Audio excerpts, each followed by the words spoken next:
Sir आप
भूमिकेविषयी सांगण्यापेक्षा भूमिका बघायला आवडेल, सगळ्यांना दाखवायला आवडेल.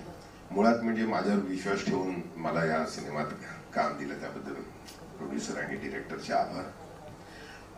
विनोदी पद्धतीची भूमिका आहे. तो जी नायिका आहे तिला तो सपोर्ट करत असतो आणि तिच्या मनाप्रमाणे लग्न व्हावं ह्या मताचा मी असतो. त्यासाठी त्याला काय भानगडी कराव्या लागतात किंवा ते करत असताना त्याच्यावर किती प्रसंग ओढवतात आणि त्याच्यात तो कसा सफर होतो आणि ते नको ते प्रसंग त्याच्यावर ओढवतात आणि त्याच्यातून तो सफर होत असतो आणि ते सफर होत असताना काय त्याच्या जीवाची घालमेल होते ते दाखवण्याचा त्यात प्रयत्न झाला आणि त्यातून विनोद निर्मिती झाली आहे आणि ती अत्यंत अशी निरोगी विनोद आहे या सिनेमात. कमरेखालचे विनोद नाही आहे. आणि सर तुमची प्रत्येक भूमिका आणि तुमचे विनोद आम्हाला खूप आवडतात आणि आम्ही खूप एन्जॉय करतो आम्ही तुम्हाला स्क्रीनवर पाहताना. So yes, thank you. आता मी येईन प्राजक्ता मॅम तुमच्याकडे. अगेन तुम्ही आम्हाला खूप आवडता, सगळेच खूप आवडता स्क्रीनवर पाहायला.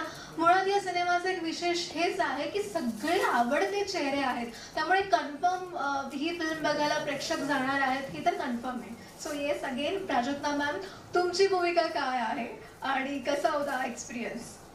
अनुभव फारच सुंदर होता आणि माझी भूमिका म्हणजे संजय सरांची बायको आहे, त्यामुळे मला काहीच करायला लागलेलं नाहीये. संजय सरांच्या ऍक्शनला फक्त रिॲक्शन दिली तरी उत्तम विनोद निर्मिती होते. म्हणजे हे तुम्ही बाजूला आहात म्हणून नाही सर, तुम्हाला बघत आम्ही शिकलेलो आहोत. त्यामुळे संजय सर असल्यामुळे फार सोपं होतं सगळं. आमचे लेखक, आमचे पटकथा लेखक आणि संवाद लेखक संजय नवगिरे यांनी उत्तम लिहिलेलं आहे. त्यामुळे जेव्हा काहीतरी छान लिहिलेलं येतं ना, त्यामुळे आपल्याला फार प्रयत्न करावे लागत नाहीत, कारण मुळात खूप छान असतं. तर त्यांनी उत्तम लिहिलेलं आहे. स्वरूपने सगळ्यांकडून छान कामं करून घेतलेली आहेत. सहकलाकार देखणे तर आहेत पण छान काम करणारेही होते. त्यामुळे हा अनुभव फार सहज सुंदर होता. भूमिका छान आहे.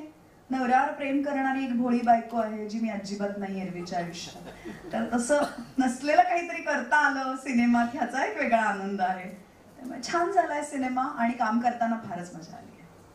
खूप छान. आणि आम्हाला ही भोळी बायको पाहायला खूप आवडेल. येस तमन्ना मॅम. पदार्पण अभिनेत्री म्हणून आणि सोबत निर्माती म्हणून सुद्धा, सो या दोन्ही भूमिका सांभाळणं अजिबातच सोपं नसणार आहे. सो कसं होतं हे चॅलेंज आणि कसं वाटतं इतक्या छान स्टारकास्ट सोबत हा सिनेमा तुम्ही करताय? मला तर आज या मंचावर उभं राहिलेल्या ह्यांच्या सर्वांसोबत त्यातच खूप म्हणजे actually this is a proud moment for me की मी ह्या सर्वांबरोबर उभी आहे इथे. आणि मला हे फिल्म म्हणजे ॲज अ ॲक्टर करताना मी खूप एन्जॉय केलं. आणि एन्जॉय असं केलं की ह्या दोघांची जी कॉमेडी होती ना ती इतकी छान होती की तेच एक एन्जॉयमेंट होतं. कारण 70 डेजमध्ये आम्हाला फक्त शूट फटाफट संपवायचं होतं. पण ज्या वेळेला ह्यांची कॉमेडी चालायची ना त्यावेळेला ते एक थोडासा रिलॅक्सेशन होतं माइंडला. नक्कीच. आणि जसं मी मगाशी म्हटलं की नायिका कन्फ्यूज आहे, तिला मुलगा कसा हवाय, कसा बरा मुलगा हवाय तुम्हाला? मला डॉक्टर नवरा हवा आहे ना. पण तो डॉक्टर सायकेट्रिस्ट आहे. कारण आमच्याकडे सायकेट्रिस्ट डॉक्टर मी ह्याच्यासाठी निवडला कारण माझ्या घरात आहे ना सगळी भेड आहे. एक कुठच्या तरी म्हणजे एक आहेत त्यांना असं आहे की थोडंसं शिस्ती कडक असे हे वेगळे कॅरेक्टर.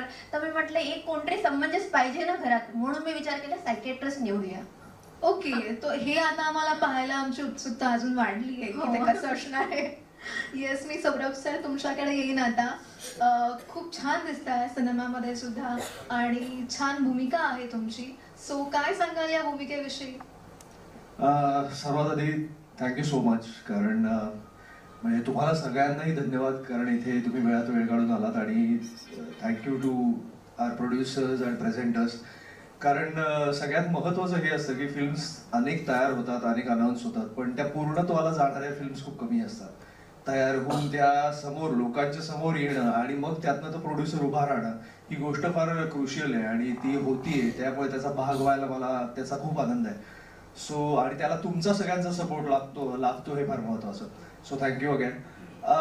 मी असं म्हणेन मला असं ऑनेस्टली वाटतं की दोन प्रकारच्या फिल्म्स लोक ॲप्रिशिएट करतात. एक म्हणजे जी अत्यंत रिलेटेबल असते ज्याच्यात ते स्वतःला पाहू शकतात, किंवा एक अशी की ज्याच्यात त्यांना कम्प्लीट इमॅजिन करायला लागतं की जे वर्ल्ड त्यांच्या समोर कधी येऊ शकत नाही. सो अशा दोन जॉनरच्या फिल्म्स जनरली खूप लोकांना आवडतात. मधलं काहीतरी असेल तर ते कदाचित आवडू शकत नाही असं माझं पर्सनल मत आहे. पण ही कम्प्लिटली रिलेटेबल फिल्म आहे की ज्याच्यातले प्रत्येक कॅरेक्टरशी समोर बसलेला प्रेक्षक स्वतःला रिलेट करू शकतो. अशी अतरंगी कॅरेक्टर्स आहेत आणि माझं कॅरेक्टर असं आहे की हा एकमेव माणूस त्या सगळ्या अतरंगी कॅरेक्टर्स मधला एक सेन माणूस आहे की जो शांतपणे आणि थंड डोक्याने आणि व्यवस्थित विचार करू शकतो, व्यवस्थित डिसिजन घेऊ शकतो. पण त्याचीही त्या सगळ्या जुळवाजुळव करताना कशी धावपळ होते असं ते कॅरेक्टर आहे डॉक्टर ऋषीचं. आणि जरी कॉमेडी फिल्म असली तरी त्याला एक छान सोशल मेसेज आहे. तो काय आहे तो डेफिनेटली तुम्हाला फिल्म बघितल्यावर कळेलच. पण त्यामुळे हे प्रेझेंटेशन खूप महत्वाचं आहे आणि मला वाटतं चांगली एंटरटेनमेंट असेल आणि त्याच्याबरोबर पॅकेज एक चांगला सोशल मेसेज असेल तर it can do pretty good stuff. आणि त्यामुळे मला वाटतं आता पुढे येईल त्याच्यातनं तुम्हाला चांगलं वाईट ते प्रेक्षक ठरवतील. पण आम्ही आमच्याकडनं आणि सर्वांनी पूर्ण प्रयत्न करून दिलेले आहे. येस. आणि खूप एक्सायटेड, आमची एक्साइटमेंट खूप वाढली आहे. या भूमिकेविषयी मला ऐकून घ्यायला खूप आवडेल. नमस्कार. खरं तर हे सगळे मेन कोर्स मधले पदार्थ आहे. मी डेझर्ट म्हणून येतो आणि मला स्वतःला मॅड कॉमेडी पाहायला खूप आवडते, करायला आवडतं आणि ते मला वाटतं उत्तम प्रकारे स्वरूपला साध्य झालेलं आहे, त्याने ते केलेलं आहे. आणि दुसरी गोष्ट म्हणजे मला तमन्नाचं कौतुक करायचं आहे. ऍज अ निर्माती तिने इतकं स्ट्रॉंगली प्रोजेक्ट होल्ड केलं. आणि काय होतं ना, आपल्याकडे फिल्म शूट होतात पण पुन्हा ते मग अडकून राहतं, ते सगळं बाहेर पडायला काय काय काय काय होतं. पण ती इतकी स्ट्रॉंगली आणि फर्मली उभं राहिली ना, त्यासाठी तिचं खरंच कौतुक आहे. तिने शूटच्या दरम्यान सुद्धा कुठली गोष्ट कमी पडू दिली नाही. टेक्निशियन्सना असू देत किंवा कलाकारांना असू देत, जे हवंय जे लागते ते मागवा. त्यामुळे थँक्यू सो मच. आणि बाकी फिल्म एन्जॉय करा. थँक्यू. ची आवडती अभिनेत्री, लाडकी नृत्यांगना, ऍक्टिव्ह सोशलिस्ट, पॉलिटिशियन आणि ज्यांना आम्ही खूप आवडतात त्या, पण आम्ही त्यांना स्क्रीनवर खूप मिस करतोय सध्या. सो येस, तुम्ही असं सारखं दिसत राहा ही अशी प्रेक्षकांकडून मी तुम्हाला विनंती करते. आणि आय नो तुम्ही तुमचा आणि अलीचा बॉन्ड आम्हा सगळ्यांनाच माहिती आहे की तो खूप छान आहे. आणि तुम्ही सिनेमामध्ये असं सांगताय मुलीला की मुलगा हँडसम पाहिजे. सो एका अली सोबतचं बॉन्डिंग पाहता आणि इथे परस्पर एका मुलीची आई आहात, तर कशी होती ही भूमिका आणि कसं वाटलं हे साकारताना? सर्वात आधी सगळ्यांना नमस्कार. ज्यावेळी मला स्वरूपने फोन केला होता तेव्हा स्क्रिप्ट ऐकली तेव्हा मी पहिल्यांदा सगळ्यात तोंडून माझ्या लगेच होकार आला की मला स्क्रिप्ट आवडली. कारण ही कहाणी जो सोशल मेसेज आहे ना ती आईच देते. तो सोशल मेसेज देणारी आईचा जर रोल मी साकारते तर त्या फिल्ममध्ये जितकं कॉमेडी आहे तितकाच डार्क साईड पण आहे. आणि त्या दोन्ही गोष्टी मी ऐकल्यानंतर मला वाटलं की नाही, नक्कीच ही फिल्म करायला पाहिजे. कौतुक तमन्नाचं, कारण तिचं पदार्पण आहे. एक स्त्रीने स्त्रीला मदत करणं खूप महत्त्वाचं आहे आणि त्याच्यात आम्ही तिला खूप हेल्प केलेली आहे. आणि आज एक अशी मुलगी जी तिची आई निर्माते आहे पण ती ॲज अ ॲक्टर पण आली आणि तिने या 3-4 महिन्यात फिल्म शूट पण करते आणि प्लस ती तुमच्या समोर घेऊन पण येते, रिलीज डेट पण डिक्लेअर करते आणि चांगल्या पद्धतीने करते. सो तिचं कौतुक. आणि फिल्म ज्या पद्धतीने स्वरूपने डिरेक्ट केली आहे, कारण कमी दिवसात तुम्हाला सगळ्यांनाच माहिती आहे की आज मराठी चित्रपट बनवणं आणि ते रिलीज करणं आणि मराठी पब्लिक पर्यंत पोहोचवणं इतकं कठीण झालेलं आहे की फिल्म हिट होणं हे खूप महत्वाचं आहे. कारण आपण खर्च तर अवाढव्य करतो पण ते खर्च पूर्ण येणं काढणं हेही कठीण आहे. कालच 2 दिवसापूर्वी माझा एक मित्र आशिष उभाळे, तो गार्गी फिल्म ज्या फिल्म मी त्या फिल्मची हिरोईन होती त्याने आत्महत्या केली. कारण तो वसूल नाही करू शकला, पैसे त्याचे रिटर्न नाही आले आणि त्याच्यामुळे ह्या 2 वर्षाच्या लॉकडाऊनमध्ये त्याचे लॉसेस झाले आणि तो नाही रिकव्हरी करू शकला, तरी आत्महत्या केली.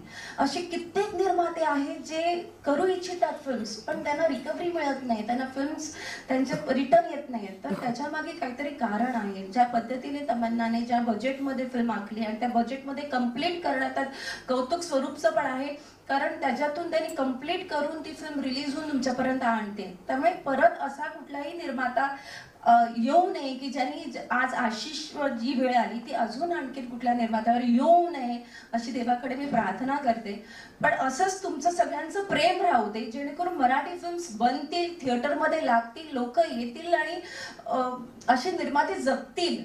कारण मराठीवर प्रेम करणारे अत्यंत लोक आहेत पण मराठी फिल्म बघण्यासाठी मराठी आज अविभाज्य, आपण एक वेगळ्या लेवलला आपला मराठी बाणा गाजवतोय. पण मराठी फिल्म्स बनवणं आणि मराठी फिल्म्स थिएटरमध्ये येऊन बघणं, जर थिएटरमध्ये पिक्चर लागतो तेव्हाच लोकांपर्यंत जातात. छावा चित्रपटाला पण प्रेम मराठी माणसानेच दिलं म्हणून मराठी तो चित्रपट इतका गाजला. जर तोच मराठीमध्ये असला असता तर तेवढा रिकव्हरी केली असती का? मग हाही विचार करण्यासारखी गोष्ट आहे आणि ती व्हायला हवी एवढीच इच्छा आहे.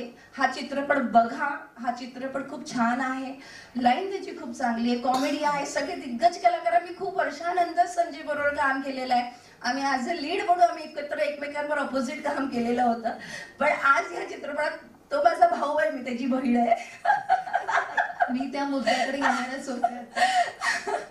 पण जे काही म्हणजे कलाकार एकमेकांबरोबर येतच असतो, आम्ही काम करतच असतो. पण चित्रपट जगले पाहिजेत, मराठी पिक्चर बनले गेले पाहिजेत आणि ते चित्रपटगृहात लागलेच गेले पाहिजेत हीच मनापासून इच्छा आहे आणि ती हो बस.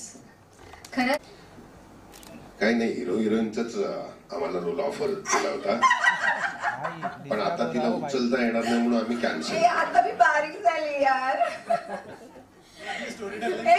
या फिल्मसाठी मी जाडी झाले होते. मी जवळजवळ 80 किलोची झाले होते आणि आता या 1-1.5 महिन्यात मी 10 किलो कमी केलंय. आता तुम्हाला उचलू शकतोस. या स्टेजवर आम्हाला ते पाहायला मिळणार आहे का? म्हणजे ते प्रेक्षकांना चालू शकतं. माझं नाव संजय आहे, दारा सिंग. येस, खूप वा वा वा, क्या बात आहे, मस्त. या एका विनोदासाठी येस येस, म्हणजे आता कळतंय तुम्हाला की फिल्म बघताना काय मजा येणार आहे, काय धमाल येणार आहे.